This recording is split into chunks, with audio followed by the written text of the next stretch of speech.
Hey everyone, and welcome back to the Metaphysics podcast. You know how sometimes life feels like you're swimming upstream? Like things just aren't clicking the way they should. Oh, yeah. We've all been there. Well, stick with us today because we're taking a deep dive into this whole idea of the inner being and how tapping into that can help things flow a little more smoothly. Yeah, less struggle, more joy, maybe even a sprinkle of that luck we all crave. Sound good? Sounds amazing. So this idea of an inner being, it's connected to source energy, right? At least that's what keeps coming up in the material we're looking at. Right. What exactly is that? Is it like some kind of cosmic Wi-Fi or something? You know, that's not a bad analogy, actually. It's like this.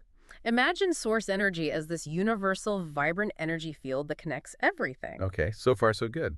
And our inner being, well, think of it like our personal connection point to that energy. Like a receiver. Exactly. Constantly picking up signals and guidance from that source. So when the material talks about being tuned in, tapped in, turned on, that's about strengthening our connection. Exactly. Becoming more aware of those subtle whispers of intuition, those gut feelings we often ignore. Which, let's be honest, can be tough in the chaos of everyday life. So true. But you know what? Life doesn't always feel effortless, does it? Yeah. We all hit roadblocks, experience setbacks. Sometimes it feels like one giant uphill battle. Right. It can. So how does this resistance everyone's talking about fit into all of this? This is where things get really interesting.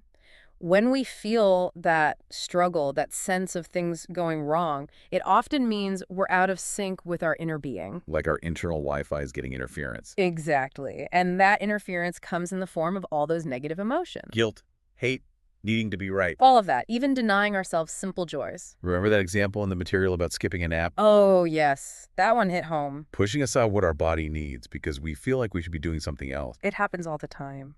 Have you ever been there, listeners? Tell us about it in the comments. Because I know I have. Me too. We're constantly bombarded with expectations and opinions, right? Makes it hard to hear our own inner voice. It really does. And what's interesting is this resistance. It isn't always about big, dramatic things. Oh, I see what you mean. Sometimes it's those small, everyday choices that pull us away from what truly feels good.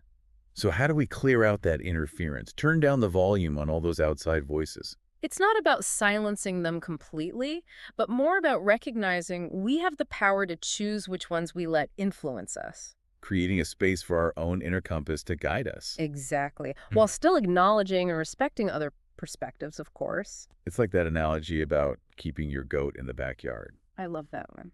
Right, protecting our inner peace, not letting every stray comment get our goat. Yes. Setting boundaries, being mindful of what we let influence our energy. It's a direct challenge to that pain for gain mentality so many of us have. Isn't it? Like we have to suffer to be worthy or successful. The material actually suggests those feelings of pain, worry, anger. They're signs we're not in alignment with our true selves. Exactly. They're like warning lights telling us we need to course correct. Instead of wearing them like badges of honor. Right. What if we focused on what feels good, brings us joy, aligns with our authentic desires? Now we're talking. Mm. But how do we go from feeling stuck to actually attracting the things we want? That's the million-dollar question. The material mentions rockets of desire. Sounds pretty powerful. Doesn't it? What are those all about?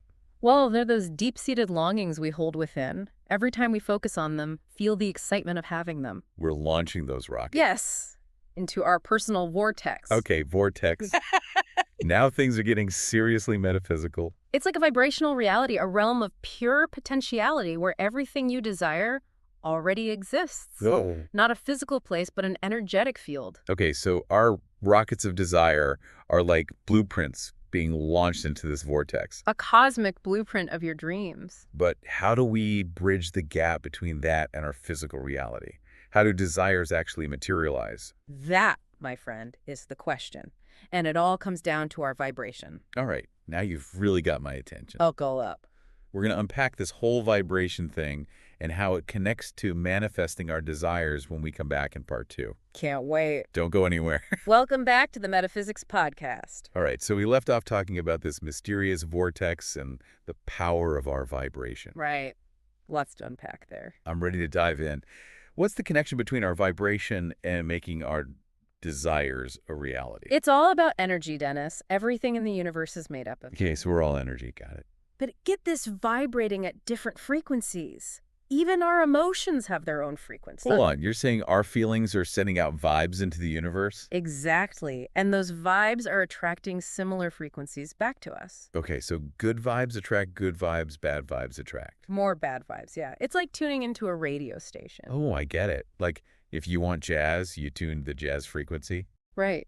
And if you want to manifest your dreams, you need to tune your vibration to the frequency of those desires. Okay, so our vortex is like the blueprint, our emotions are the magnets. I like how you're putting this together. But how do we make sure we're attracting what we want and not just more of the same old stuff? That's where conscious choice comes in. Remember those rockets of desire? Oh yeah, we launched those into the vortex. Exactly. But it's not enough just to launch them. We need to cultivate a matching vibrational state. So it's not just thinking positive, it's about feeling those positive emotions. You got it.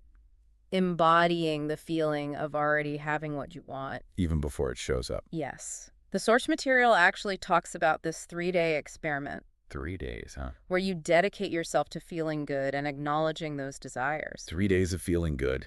Sign me up. All right. But can it really be that simple? Just shift your focus and boom, dreams materialize.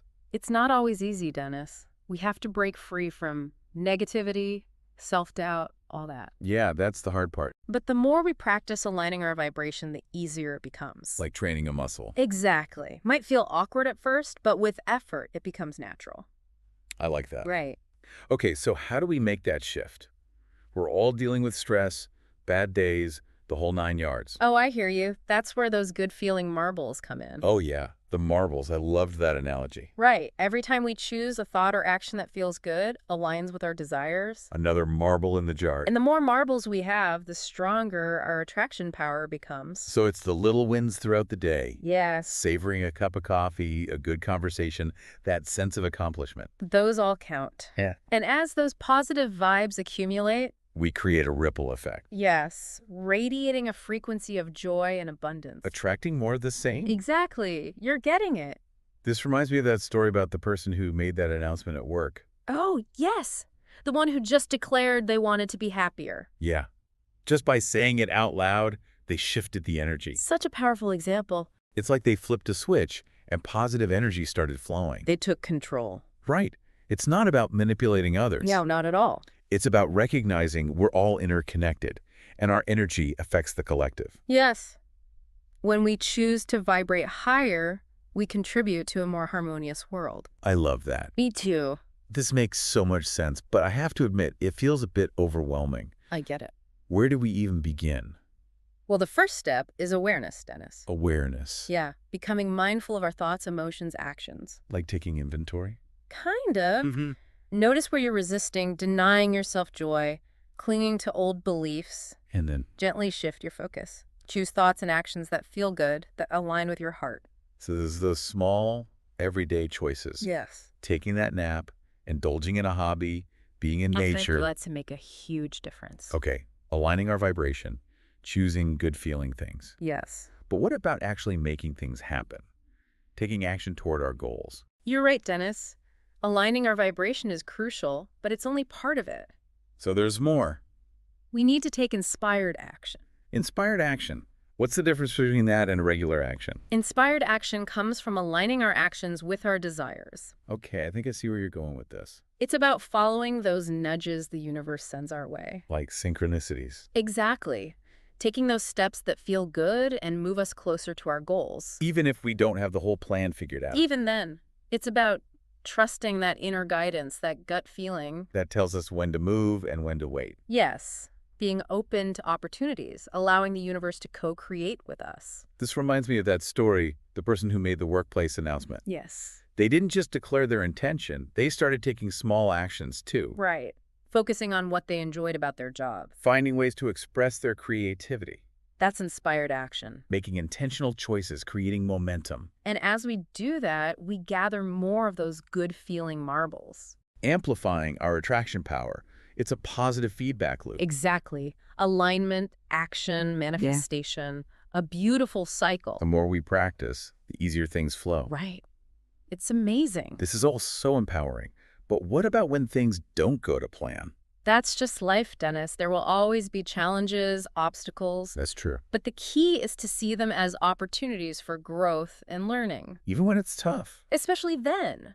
Remember, we can always choose to focus on feeling good. Shift our perspective, Exactly. Trust that the universe has a bigger plan. even if we can't see it yet. Even then. So setbacks aren't failures. They're just redirects. Yes. Sometimes they lead to even greater things. Like the universe is saying, hey, there's a better path over here. Exactly. A path that's more aligned with our soul's purpose. I love that.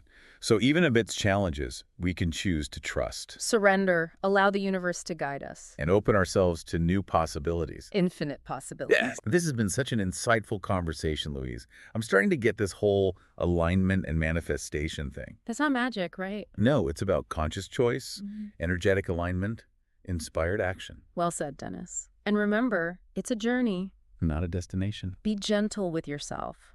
Practice and trust the process. Love that. Okay, before we wrap up this part, one more question. Sure, what's up? What about when we're doing all the things, but things just aren't manifesting as quickly as we'd like? Impatience. It's so common. It is. Remember, manifestation is a process, not instant gratification. Like a seed takes time to grow. Exactly. Trust the timing of the universe. But how do we quiet that doubt that whispers, well, what if it's not working? That's where those tools we talked about come in. The tools? Meditation, journaling, visualization, affirmations. Oh, right. Those can help. They strengthen our connection, quiet the mind, reaffirm our trust. Like a toolkit for our energetic frequency. Yes. And remember, there's no one-size-fits-all approach. Experiment. Find what resonates with you, what makes you feel connected and empowered. And most importantly, Have fun with it. Manifestation shouldn't feel like a chore. should it be joyful, co-creating with the universe. Exactly. We'll be right back with more on this in part 3 of the Metaphysics Podcast. Welcome back to the Metaphysics Podcast. We're in the final stretch of our deep dive into, aligning with our inner being, manifesting our desires. We've covered so much ground already, but I'm curious, Yeah. what are some practical tools we can use to really make this whole manifestation thing more tangible? That's a great question, Dennis. There are tons of practices that can strengthen our connection to that inner being. Okay, so how do we build that bridge Sure. between our desires and reality? Well, you've got your classics like meditation. Oh, meditation. Yeah, quieting the mind, tuning into that inner wisdom. I've tried it, but my mind races. It's normal, Dennis, especially at first. Is it? The trick is just to notice those thoughts, no judgment, and gently redirect your attention. Redirect to what? Your breath, maybe a mantra. Think of it like training a puppy. It takes patience Patience. Got it. and consistency. Right, consistency. What about journaling? That's another one I hear a lot about. Journaling is amazing. One powerful practice is gratitude journaling. Gratitude, huh? Yeah, just start by listing 3 things you're grateful for each day. 3 things. Could be anything. Huh? A good meal, a beautiful sunset. Simple things. It helps shift our energy from lack to abundance. So gratitude is like a magnet for more good stuff. Exactly. And if you want to manifest specific things, try writing about them as if they've already happened. Already happened. Yeah, and really describe how you feel. Get into the emotions. Engage your senses. It sends a strong signal to the universe. So it's not just a wish list. It's about embodying those desires. Yes. And that brings us to visualization. Oh, visualization. Using the power of our imagination to create mental pictures. Like a mental movie of our dream life. Exactly. The more vivid, the stronger the imprint on our vortex. Okay, that makes sense. But what about the negative thoughts? Those always seem to creep in. Affirmations can help with that. Positive statements that reinforce our beliefs. Oh, like, I am. Statements. Yes, repeating them regularly with feeling can reprogram our subconscious. So it's like replacing those negative tapes with empowering anthems. Exactly. And remember, Dennis, there's no one right way to do this. Right, it's personal. Experiment. Find what resonates with you, what makes you feel powerful. And most importantly, Have fun. Manifestation shouldn't be a chore. It should be joyful. co-creating with the universe. Exactly. Embracing the magic of life. Dreaming big. This has been incredible, Louise. I feel like I have a whole new understanding of metaphysics. Me too, Dennis. Remember, you are a powerful creator. I am. You have the power to shape your reality, manifest your dreams. Wow. Trust your intuition. Align with your inner being. Take action. The universe supports you.